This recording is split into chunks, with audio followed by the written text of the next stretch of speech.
Olá, boa noite. O Supremo Tribunal Federal já tem maioria para ampliar a responsabilidade das chamadas Big Techs. Norma que previa pagamento extra aos parlamentares nas sessões extraordinárias da Assembleia Legislativa de São Paulo é inconstitucional. TRF da Terceira Região recebe denúncia contra 2 médicos legistas por crimes de falsidade ideológica e ocultação de cadáver durante a ditadura militar. O Superior Tribunal de Justiça mantém autorização para obras de tirolesa no Pão de Açúcar. E ainda, exposição lançada no Supremo traz episódios emblemáticos da trajetória do Judiciário, desde o Brasil Colônia até os dias atuais. Jornal da Justiça desta quinta-feira, 12 de junho, começa agora.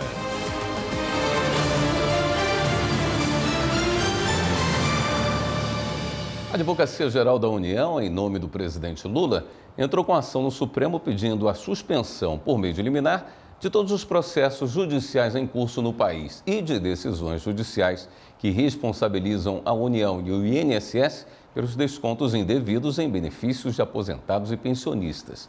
A AGU também pede que o STF permita a abertura de crédito extraordinário para pagamento das vítimas, excluindo os valores dos limites de gastos do governo para 2025 e 2026.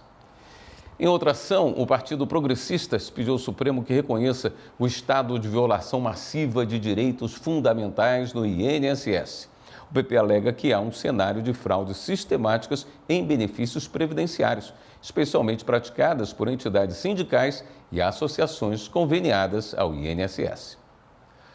O Brasil registrou mais de 4.000 denúncias de trabalho infantil no ano passado por meio do Disque 100 dos Direitos Humanos. O número é 40% maior do que o registrado em 2023. Hoje, dia 12 de junho, o país se mobiliza para combater essa prática. A reportagem é de Evne Araújo.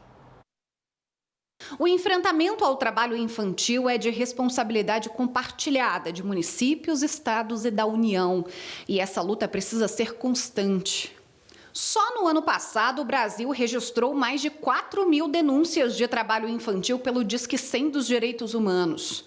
O número é 40% maior do que o registrado em 2023, quando houve 3.000 denúncias. Isso significa que, em média, foram registradas 357 denúncias por mês em todo o país, referentes a esse tipo de violação aos direitos das crianças e adolescentes.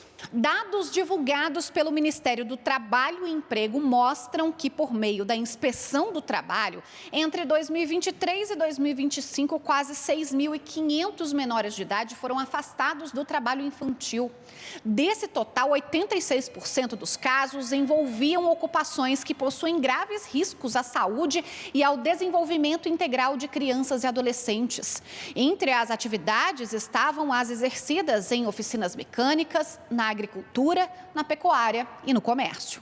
O Dia Nacional de Combate ao Trabalho Infantil foi criado em 2007 pelo governo federal. A campanha convoca o país a proteger crianças e adolescentes e garantir a eles direitos fundamentais como educação e lazer. O Ministério Público do Trabalho atua na conscientização e no enfrentamento à prática. Também o IPT atua na verificação da implementação da política pública específica de combate ao trabalho infantil, que é o PET, Programa de Erradicação do Trabalho Infantil. O PET é uma política pública, é uma medida prevista em lei. Antes era um programa administrativo do governo, hoje virou uma previsão legal, de modo que é uma política de Estado. Independentemente do governante que tiver no governo federal, o chefe do executivo estadual, o chefe do executivo municipal, presidente, governador, prefeito, ele concordando ou não com a ocorrência de trabalho infantil, ele tem que combater, ele tem que implementar políticas para combater, porque é uma política de Estado e não de governo. O Instituto do Carinho fica em Ceilândia, região administrativa a 30 quilômetros do centro de Brasília.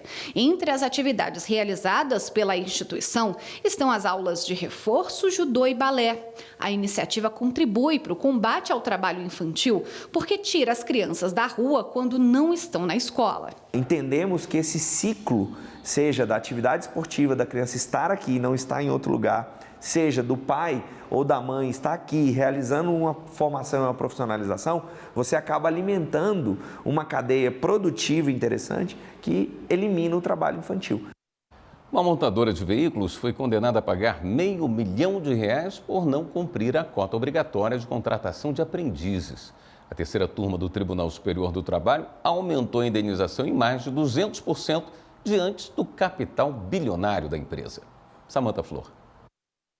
A ação civil pública foi movida pelo Ministério Público do Trabalho, que constatou irregularidades na fábrica da montadora em Porto Real, no Rio de Janeiro. A Peugeot Citroën tinha mais de 4.000 empregados em funções que exigiam formação profissional.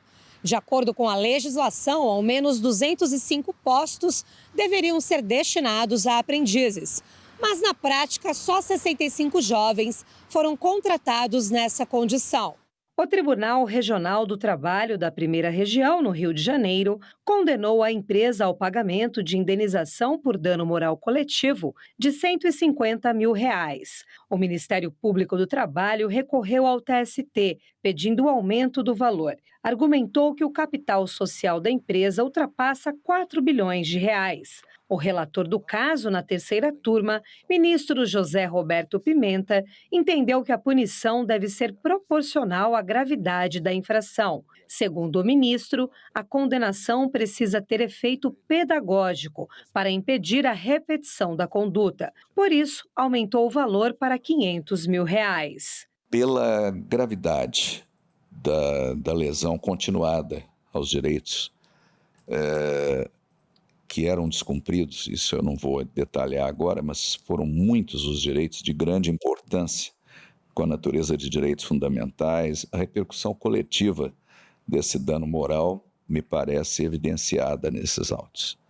E aqui, diante do porte da empresa, da gravidade das lesões e da própria continuidade dessa lesão por muitos anos, eu estou conhecendo do recurso de revista. A decisão da terceira turma do TST foi unânime. A empresa entrou com embargos declaratórios.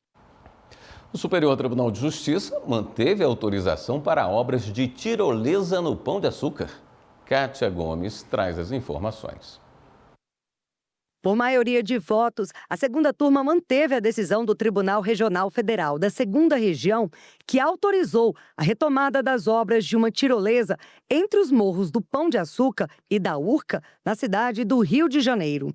O STJ não conheceu do recurso especial do Ministério Público Federal por entender que o tribunal, nesse tipo de recurso, não pode rediscutir os argumentos usados para fundamentar liminares ou tutelas antecipadas concedidas em segunda instância.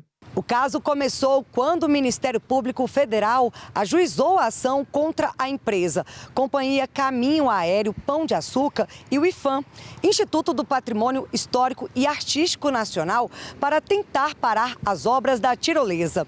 O MPF alegou que a empresa teria danificado os morros para fazer a instalação e também questionou se a autorização dada pelo IPHAN para o projeto, que inclui novos cabos de aço ao lado do trajeto do bondinho, era legal. Segundo o ministro relator Francisco Falcão, os órgãos municipais responsáveis pela proteção do patrimônio cultural, paisagístico e geológico concluíram que a tirolesa não causaria nenhum dano aos morros protegidos, uma vez que a intervenção necessária seria mínima. Ainda segundo o magistrado, os elementos nos autos indicam que a paralisação das obras causaria mais prejuízos do que a finalização. E a sexta turma do STJ decidiu que a revista íntima e legal não prejudica provas obtidas por outros meios durante busca e apreensão. Repórter Jéssica Castro. Os ministros do colegiado reconheceram que houve grave violação de direitos no caso de uma mulher acusada de tráfico de drogas que foi submetida 3 vezes à revista íntima. Mas foi entendido que essa ilegalidade não invalida as provas obtidas por outros meios durante a busca domiciliar. O caso teve início quando, em uma investigação de tráfico de drogas, policiais civis foram a uma residência para cumprir mandado de busca e apreensão e encontraram entorpecentes, dinheiro e pesticidas. A acusada foi submetida à revista íntima por policiais femininas, mas nada foi encontrado. Ainda assim, ela passou por mais 2 revistas do mesmo tipo, uma na delegacia e outra no presídio. Em nenhuma delas foi encontrado qualquer material ilícito.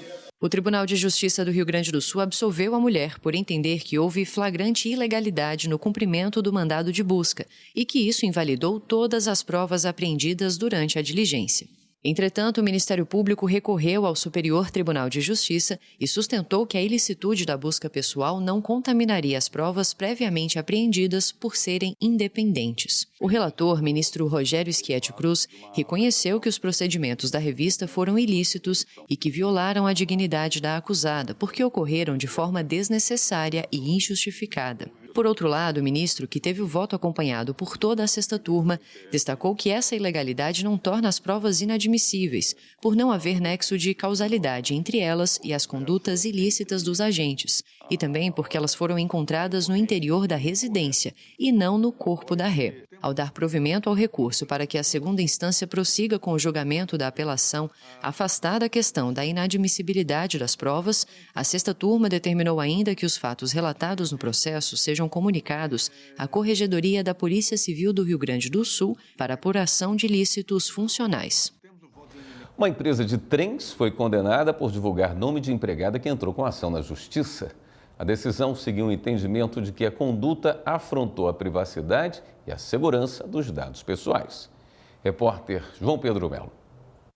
A decisão contra a empresa é do Tribunal Superior do Trabalho e destaca que em junho de 2018, a companhia expôs na rede intranet uma lista com nome, número de reclamação e valores a receber de mais de 2.000 empregados. Com isso, os funcionários expostos passaram a ser alvos de piadas e chacotas. Segundo a mulher, a informação dos números do processo gerou uma espécie de banco de apostas para saber se a empregada ganharia ou perderia a ação. Na avaliação da funcionária, as informações são pessoais. Em março de 2023, a 16ª Vara do Trabalho de Porto Alegre condenou a empresa a indenizar a Metroviária em R$10.000 pela exposição indevida. Mas o Tribunal Regional do Trabalho da 4ª Região reformou a sentença, considerando que não houve exposição pública da empregada, já que a divulgação foi em um canal interno da companhia. Para a Corte, os dados faziam parte de um documento oficial pedido pelo governo que pretendia viabilizar o orçamento para o pagamento de ações. A divulgação gerou um mero aborrecimento, o que não é suficiente para condenar a companhia por danos morais. Já a segunda turma do TST teve outro entendimento. A relatora do caso, ministra Adelaide Miranda Arantes, afirmou que houve ilegalidade na divulgação dos dados pessoais e da indenização devida. Na decisão, a ministra destacou ainda que a lista com o nome dos trabalhadores é, em regra, considerada discriminatória, já que tem um efeito de retaliação no mercado empresarial. O Tribunal Regional Federal da Primeira Região admitiu uma sentença trabalhista como prova material para a concessão de pensão por morte. A beneficiária foi a viúva do trabalhador. Repórter Fátima Uchoa. A viúva comprovou tanto a dependência financeira quanto o vínculo empregatício do falecido por meio de documentos, como o Cadastro Nacional de Informações Sociais, a Carteira de Trabalho e Previdência Social e uma decisão da Justiça do Trabalho que havia reconhecido o vínculo do trabalhador com uma empresa. No recurso contra a sentença que concedeu o benefício à mulher, o INSS alegou, entre outros pontos, que a prova material seria insuficiente para comprovar o vínculo empregatício e que a decisão da Justiça Trabalhista, da qual não foi parte, não teria efeitos previdenciários automáticos. Mas aqui no TRF1, a 9ª turma manteve a sentença que concedeu a pensão por morte à viúva. Segundo o relator desembargador federal Euler de Almeida, o Superior Tribunal de Justiça considera que uma sentença trabalhista pode ser aceita como início de prova material para a concessão de benefício previdenciário, mesmo que o INSS não tenha sido parte, desde que a decisão se fundamente em provas referentes ao período trabalhado e à função desempenhada pelo trabalhador, como ocorreu nesse caso. O Ministério Público Federal pediu a condenação de ex-gestores do Banco Cruzeiro do Sul por crimes financeiros. As informações com Márcio Fontinelli. Ao se manifestar pela última vez na ação que julga os crimes cometidos contra o antigo Banco Cruzeiro do Sul, o Ministério Público Federal pediu a condenação de 7 ex-integrantes da instituição que decretou falência em 2015. O processo corre desde 2012 e está em fase final. Os réus são acusados de causar parte dos prejuízos de 2 bilhões de reais que contribuíram para a quebra do banco. Entre os crimes apontados estão fraudes financeiras e falsificação de documentos para a contratação falsa de empréstimos. Foi realizada em Minas Gerais mais uma edição do FONAJUS itinerante. O Fórum Nacional do Judiciário para a Saúde é um programa de iniciativa do Conselho Nacional de Justiça que tem como objetivo o diálogo e a otimização do fluxo de processos envolvendo as saúdes pública e suplementar. Veja na reportagem de Fabrício Veloso. O Fórum Nacional do Judiciário para a Saúde reúne magistrados, servidores, juristas e profissionais da medicina para debater os principais desafios jurídicos e institucionais relacionados à judicialização da saúde no Brasil. Realizado no auditório do Tribunal Pleno, no edifício sede do TJMG em Belo Horizonte, o evento aborda a efetividade das políticas públicas, o uso de evidências científicas na fundamentação das decisões judiciais e a integração entre os órgãos dos sistemas de justiça e da saúde. O segundo vice-presidente do TJMG, desembargador Saulo Versiani Pena, destacou a importância da discussão sobre as políticas públicas e o direito à saúde junto aos órgãos regionais do judiciário. Que há necessidade de nós discutirmos mais do que judicialização, um pré-processual em relação às questões de saúde, isto é, uma política pública efetiva de saúde. Essas políticas públicas passam também por uma discussão junto ao Poder Judiciário e com a colaboração, evidentemente, com a normatização através do CNJ. Com o FONAJUS itinerante, a ideia do CNJ é percorrer os estados brasileiros para implementar junto aos comitês estaduais a política judiciária de resolução adequada das demandas de assistência à saúde. A política propõe a prevenção de litígios e a capacitação de magistrados para lidar com a matéria de forma a otimizar o fluxo processual de ações que envolvam a saúde pública e suplementar. Para isso, o CNJ realiza visitas institucionais e reuniões com as presidências e corregedorias dos tribunais estaduais e federais. A nossa vontade é sempre melhorar. Eu quero qualificar os pedidos, qualificar os pareceres e, principalmente, as decisões judiciais e facilitar aos juízes, que possam proferir as decisões com menos angústia. Muito importante para o CNJ, não é, a gente conhecer de perto as realidades locais, os desafios de acesso à saúde, o papel que o Poder Judiciário ali no âmbito do Estado tem no acesso à saúde, dialogar com os atores locais, porque a gente precisa dialogar com os comitês estaduais de saúde, secretarias estaduais, secretarias municipais, Defensoria Pública, Ministério Público, para que o acesso, da sociedade, de cada pessoa que precisa da saúde, seja garantido pela via administrativa de forma célere, eficiente e que de fato faça a diferença na vida daquela pessoa. Veja no próximo bloco, STF invalida a norma que previa pagamento extra aos parlamentares nas sessões extraordinárias da Assembleia Legislativa de São Paulo. As informações do julgamento do plenário do Supremo sobre a responsabilização das plataformas digitais por conteúdos de terceiros. Voltamos a instantes.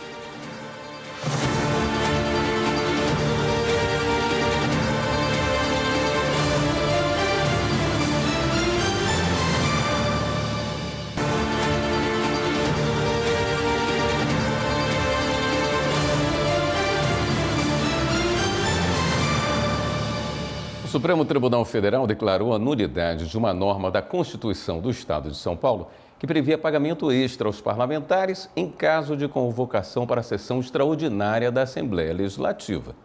Evne Araújo tem os detalhes. A ação foi ajuizada pela Procuradoria-Geral da República. Para a PGR, os integrantes do Poder Legislativo já são devidamente remunerados para o exercício das funções, sendo assim irregular o pagamento a mais para convocações extraordinárias. O caso foi analisado em plenário virtual. No voto, o relator, ministro Cristiano Zanin, lembrou que a Constituição Federal proíbe o pagamento de qualquer parcela indenizatória a deputados e senadores do Congresso Nacional em situação semelhante. Zanin citou ainda diversos precedentes do STF sobre a necessidade de estados, do Distrito Federal e dos municípios seguirem os mesmos modelos organizacionais aplicáveis à União, respeitando o princípio da simetria federativa. Todos os ministros do Supremo acompanharam o voto do relator. E o Supremo Tribunal Federal forma a maioria para ampliar a responsabilidade das Big Techs. Para a maioria dos ministros, o artigo 19 do Marco Civil da Internet, em vigor desde 2014, não oferece proteção suficiente aos usuários. O dispositivo diz que as redes sociais e plataformas digitais só serão responsabilizadas por danos causados por conteúdos ofensivos publicados por usuários se elas se negarem a obedecer uma decisão judicial. O plenário julga em conjunto 2 recursos. O primeiro é de um caso de um perfil falso criado no Facebook com ofensas a terceiros. O segundo trata de uma decisão que obrigou o Google a apagar uma comunidade ofensiva do antigo Orkut. Para os ministros Dias Toffoli e Luiz Fux, relatores dos recursos, a exigência de notificação judicial para a retirada de conteúdo ofensivo é inconstitucional. O ministro André Mendonça, por sua vez, entende que a regra é constitucional, que as plataformas têm legitimidade para defender a liberdade de expressão e o direito de preservar as próprias regras. Os ministros Flávio Dino, Cristiano Zanin, Gilmar Mendes e o presidente ministro Luiz Roberto Barroso consideram que a norma é parcialmente inconstitucional. Para eles, a obrigação deve ser mantida em algumas situações específicas, como as que apontam para o cometimento de crimes contra a honra, porque nesses casos a retirada da exigência poderia comprometer a proteção à liberdade de expressão. Na retomada do julgamento, o ministro Alexandre de Moraes apresentou o voto. Ele começou exibindo uma série de publicações que estão ativas nas redes sociais para mostrar o quanto elas são usadas para discriminar e disseminar preconceito e ofensas. O judeu é e sempre será o eterno parasita, um zangão, micróbio nocivo. As redes sociais, elas não têm condição de controlar a apologia ao nazismo. Outra, se eu ganhasse R$1 cada vez que sou racista, provavelmente um preto filha iria me roubar. Alguém tem dúvida que isso é crime de racismo? O ministro Alexandre de Moraes lembrou que as redes sociais também foram usadas para convocar as pessoas para os atos golpistas de 8 de janeiro e exibiu um vídeo durante a sessão. Quem não se lembra da criminosa instrumentalização que foi feita pelas redes sociais para a Festa da Selma? Festa da Selma, convocação para depredação. Grupo Festa da Selma faz mapa com pontos de ônibus para levar invasores a Brasília. Festa da Selma, como extremistas organizaram golpe pelas redes sociais. E as redes sociais viram isso se multiplicando. E continuaram, se filmavam, chamavam, destruíram, ou seja, o crime ocorrendo e as redes sociais deixando os crimes. Moraes também chamou a atenção para os danos em massa que as plataformas causam, inclusive com lavagem cerebral. As pessoas vêm sendo bombardeadas e submetidas a uma verdadeira lavagem cerebral. E a verdade, a mentira, o que é falso, é o que é verdadeiro, vem sendo manipulado, primeiro para que se obtivesse ganhos econômicos e depois para a obtenção do poder político. Ainda destacou que essas Big Techs têm suas ideologias políticas. Não há nenhum problema nisso. Só que não podem querer pousar de instrumentos neutros, instrumentos imparciais. se eles têm lado, têm ideologia, eles devem, como todos aqueles que têm lado, têm ideologia, ser responsabilizados pelos seus abusos. Moraes defendeu que sejam estabelecidas regras para as plataformas digitais. 1. Viabilize o controle e a fiscalização dos serviços, mercados e plataformas digitais. 2. Contenha os abusos decorrentes do exercício anômalo da liberdade de expressão, termo utilizado pelo nosso sempre ministro Celso de Mello. 3. Estabeleça parâmetros quanto à moderação de conteúdo das redes sociais. 4. Institua normas de regência sobre a responsabilidade das redes sociais na prevenção da disseminação de notícias falsas e discursos de ódio, impedindo assim que o espaço digital se converta em um ambiente tóxico de intolerância e de desinformação. E 5. Reafirme a primazia do Estado democrático de direito, notadamente em relação às Big Techs, cujas atividades, além de deferentes à soberania nacional, deverão estar sempre sujeitas ao controle jurisdicional dos magistrados e tribunais locais. O site Consultor Jurídico e a FAAP lançaram mais uma edição do Anuário da Justiça no Supremo Tribunal Federal. O relatório é publicado desde 2007 e traz análises sobre julgamentos feitos no ano anterior e um diagnóstico da justiça no país. Repórter João Pedro Melo. Essa é a 19ª edição do Anuário da Justiça Brasil e tem como tema de capa a opção pelo litígio. Sociedade demanda cada vez mais o judiciário. A publicação reúne dados e informações sobre ministros do Supremo Tribunal Federal e dos tribunais superiores e mostra também análises detalhadas sobre os julgamentos que foram feitos no ano anterior, além de reportagens sobre o judiciário. O anuário ainda destaca uma crescente complexidade e polarização dos conflitos que chegam até o STF e aponta que temas como a regulação das redes sociais, combate à desinformação, exigem da Corte uma constante atualização e alinhamento da jurisprudência. Eu ouço uma campanha forte por liberdade de expressão, mas a pergunta que se faz é: liberdade para quê? E liberdade para quem? Abro aspas para a Empoli: a liberdade dos lobos. Esses personagens reivindicam a liberdade dos predadores. Ainda como destaque da publicação está uma série de matérias especiais sobre os 20 anos da reforma do judiciário, mostrando os efeitos da medida na estrutura e no funcionamento da justiça. Um guia indispensável para quem busca compreender a dinâmica da justiça em nosso país. A edição de 2025 revela números que impressionam. No ano de 2024, foram ajuizados mais de 39 milhões de processos em todo o país. A intensidade da atividade judicial também é notável.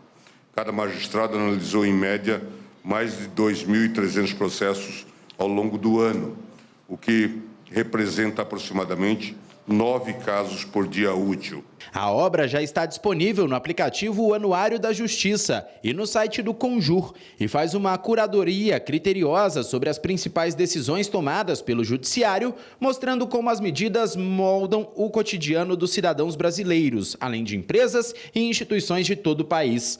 A publicação também vai além da jurisprudência, mostrando que somente em 2024 foram 39 milhões de novos processos e o Judiciário teve 44 milhões de decisões, com cada juiz do país analisando em média 9 processos por dia útil, ou 2.300 processos no período de um ano. Nós vivemos, portanto, uma epidemia de judicialização. Tem uma faceta muito ruim nesse fenômeno.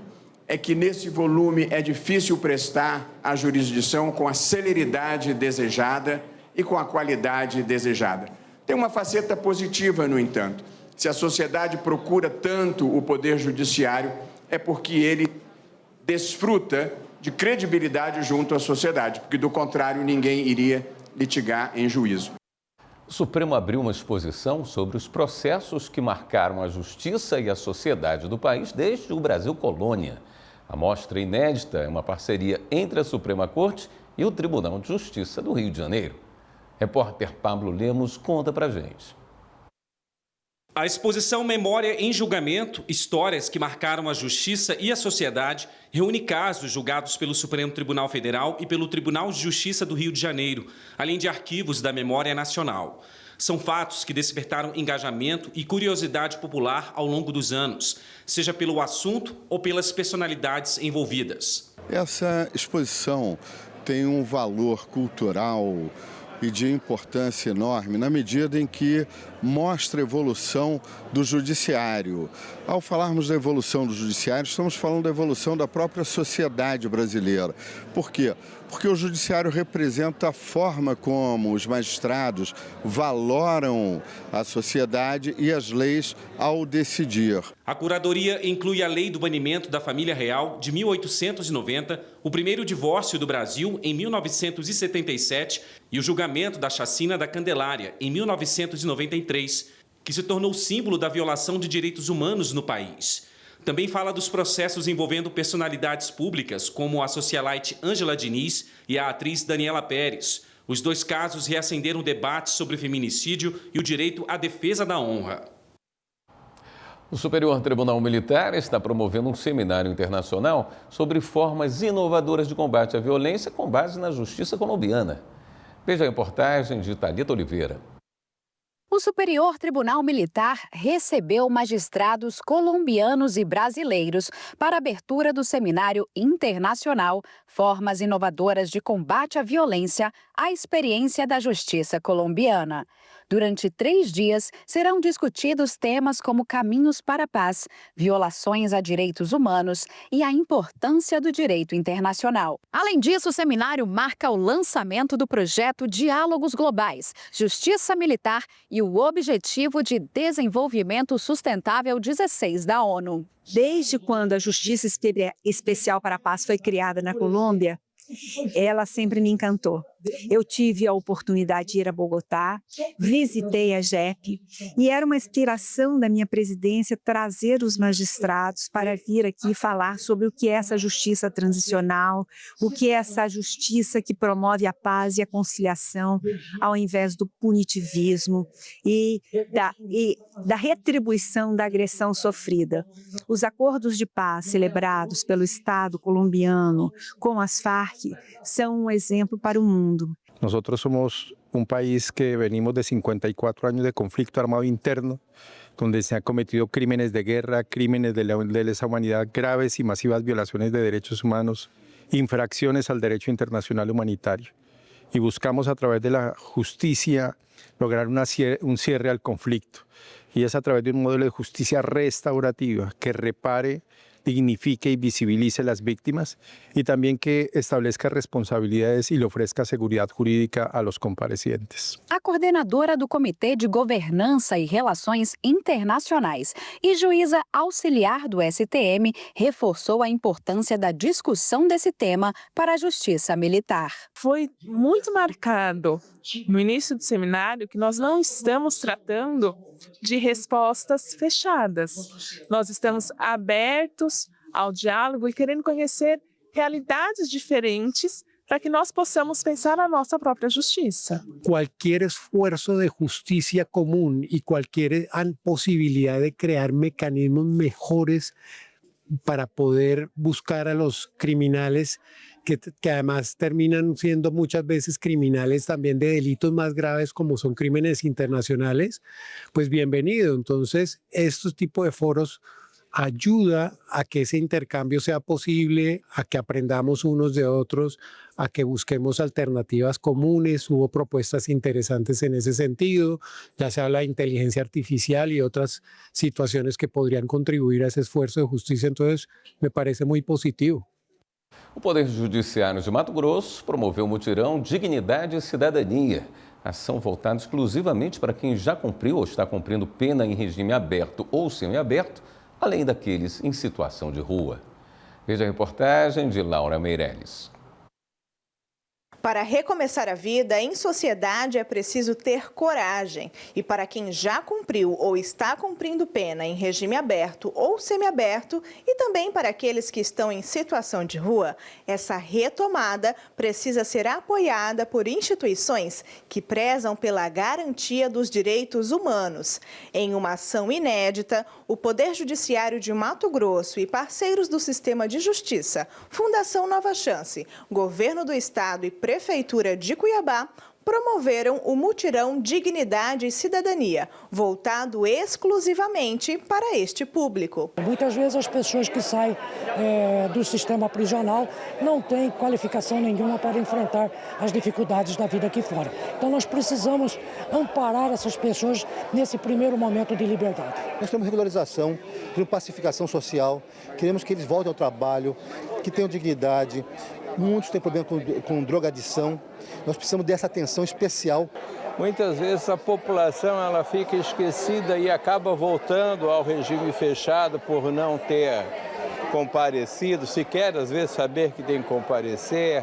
É problemas que dão com a tornozeleira eletrônica, falta de carregamento, deficiências, é emprego que se consegue e se dá uma nova chance a eles para que eles realmente possam voltar ao convívio social. Diversos serviços foram ofertados durante o mutirão. Teve atendimento jurídico, consultas médicas, vacinação, regularização de documentos, balcão de empregos, assistência social e muito mais. Eles estão aqui hoje em busca de uma audiência de monitória, em busca de um benefício da execução de pena. O judiciário veio até eles, então isso é uma benesse. A gente tem defensoria pública hoje para assisti-los integralmente. A gente vai ter 4 magistrados aqui hoje para fazer essas audiências. E a Fundação ela se empenha nesse sentido de acolher, de trazer cada vez mais essas pessoas para o próximo da instituição. A justiça social ela é importante, tanto para quem está dentro, já inserido na sociedade, como quem está à margem da sociedade. O Sebastião é pedreiro e desde 2023 é atendido pela Fundação Nova Chance. Ele já conseguiu recomeçar. Eu precisei dos meus documentos, foi aqui que eu arrumei, desde o registro, foi aqui que eles me ajudaram com o meu registro, prestação de conta, meu RG, CPF, tudo eu fiz aqui.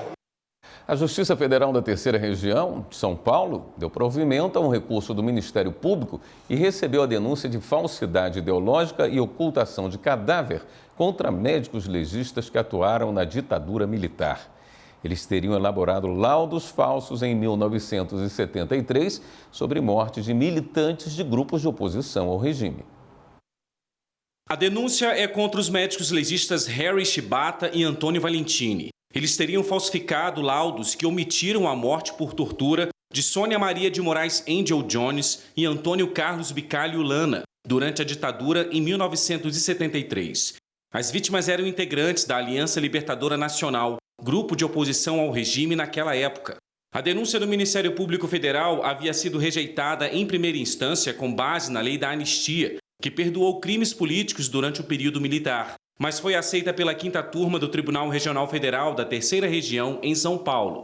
O TRF ressaltou que, ainda que os réus não tenham sido denunciados pelos crimes de homicídio praticados contra as vítimas, os crimes de falsidade ideológica e ocultação de cadáver possuem caráter de lesa humanidade, uma vez que são conexos com os crimes mais gravosos praticados durante a ditadura militar contra as vítimas, por visarem assegurar a impunidade e mascarar as reais práticas utilizadas para a morte delas. A Justiça Federal entendeu que dessa forma não é possível aplicar a regra da anistia nem a prescrição do caso e ordenou o retorno dos autos à primeira instância para prosseguir com a ação penal. Harry Shibata, que está com 96 anos, já foi alvo de outras 8 denúncias do Ministério Público Federal por forjar laudos de autópsia de militantes políticos. Entre eles, o do jornalista Vladimir Herzog, morto em 1975 dentro do Centro de Operações de Defesa Interna, o DOICOD. Já Valentini foi denunciado outras 2 vezes pelo MPF pelas mesmas práticas. Em fevereiro deste ano, o Supremo Tribunal Federal aceitou 2 recursos do MPF contra decisões da Justiça Federal que havia rejeitado denúncias sobre tortura e mortes na ditadura militar com base na lei da anistia. Desde o início do ano, o STF começou a analisar se essa lei alcança os crimes de ocultação de cadáver cometidos durante a ditadura e que permanecem até hoje sem solução. O tema teve repercussão geral reconhecida. Veja no próximo bloco, o Judiciário de Rondônia vai fazer casamento comunitário em terra indígena. E nesse Dia dos Namorados, a gente traz orientações de especialistas para driblar o chamado estelionato amoroso. Voltamos já.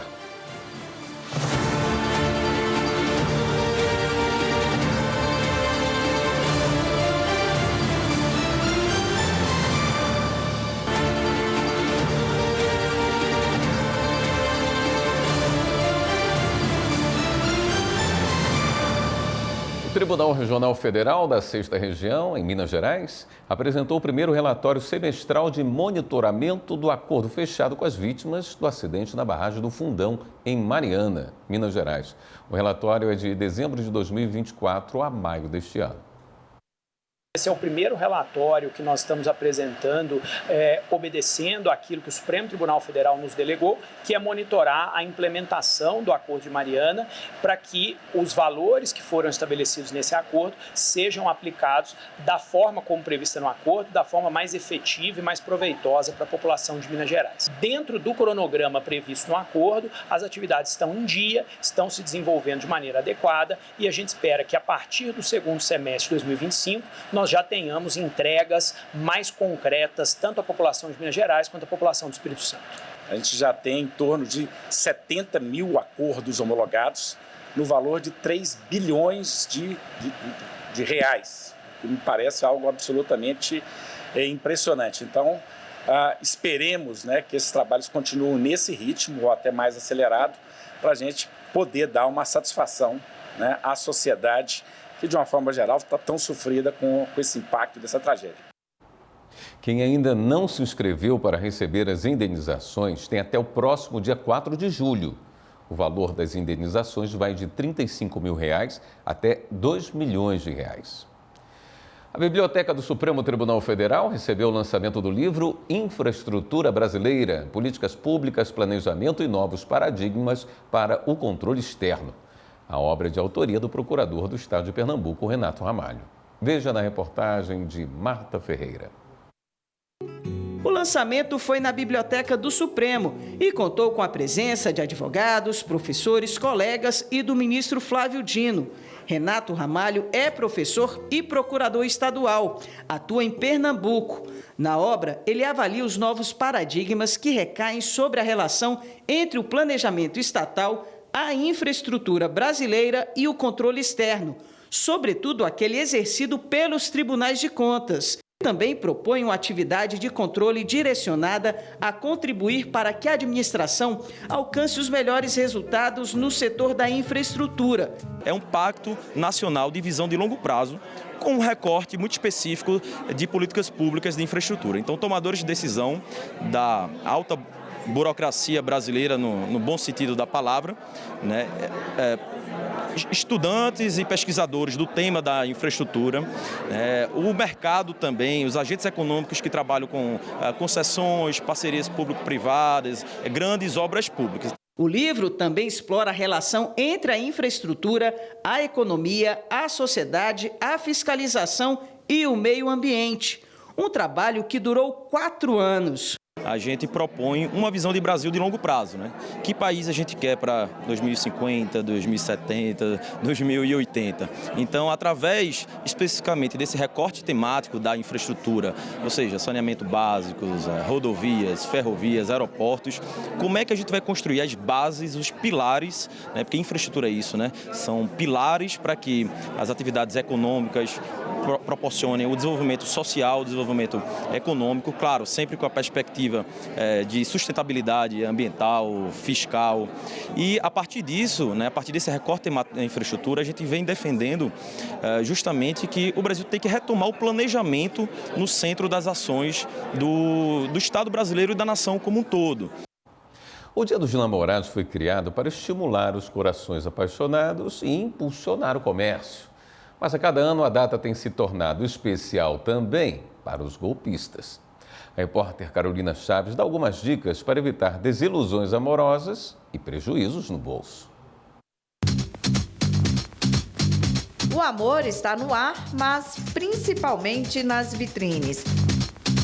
O Dia dos Namorados é uma das datas do ano que mais movimenta o comércio. Afinal, foi criada para isso lá no fim da década de 40. As lojas físicas e o comércio online já fervem com a movimentação dos casais em busca de algo especial para demonstrar o amor. E como sempre ocorre, em mais de 8 décadas, há aqueles atrasadinhos. Eu nunca deixo, mas hoje eu deixei, né? Tempo. O tempo é sempre o grande inimigo da gente. E quanto menor é o tempo, maior a chance de ser traído, não pelo parceiro, mas no comércio. Nas lojas físicas tem as já conhecidas falsas promoções.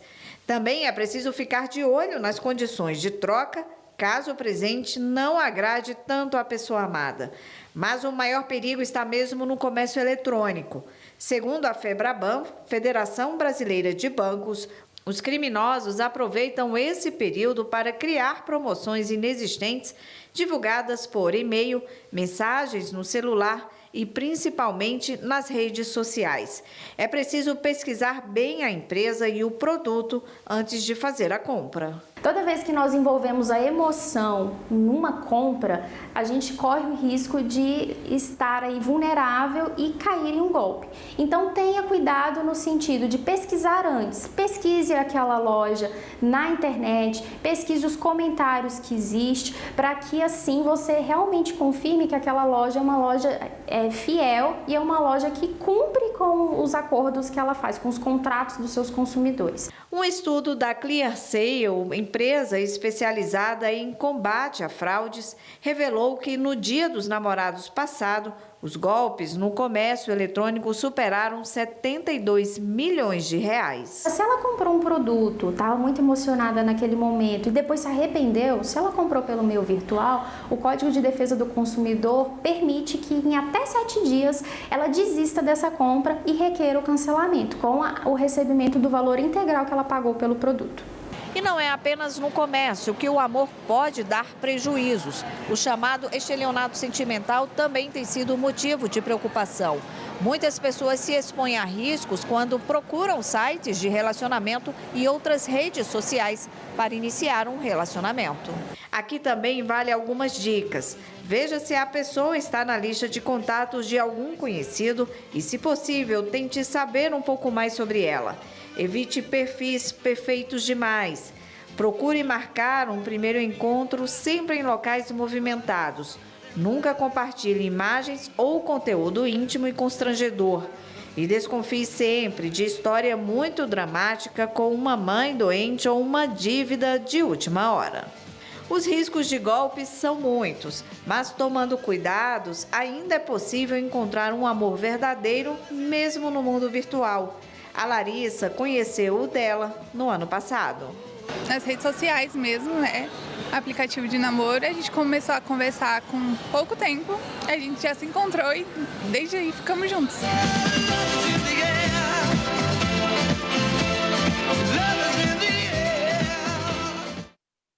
Em Rondônia, o judiciário promove o segundo casamento comunitário na terra indígena Icolém, que abrange as etnias Gavião e Arara. Repórter Simone Norberto. Casais de todas as idades, alguns com anos de convivência, tempo que se traduz em filhos e netos. 6 anos, né? Tá. Quantos filhos? 2. 2? É.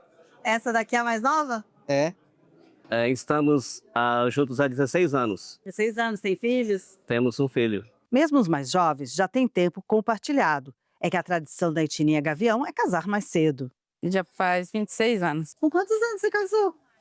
15. O desejo de todos é um só: ter a certidão de casamento nas mãos. Há um ano, a Justiça Rápida Itinerante esteve pela primeira vez aqui na aldeia Icolém, o que resultou no casamento coletivo de 49 casais, uma cerimônia que misturou tradições.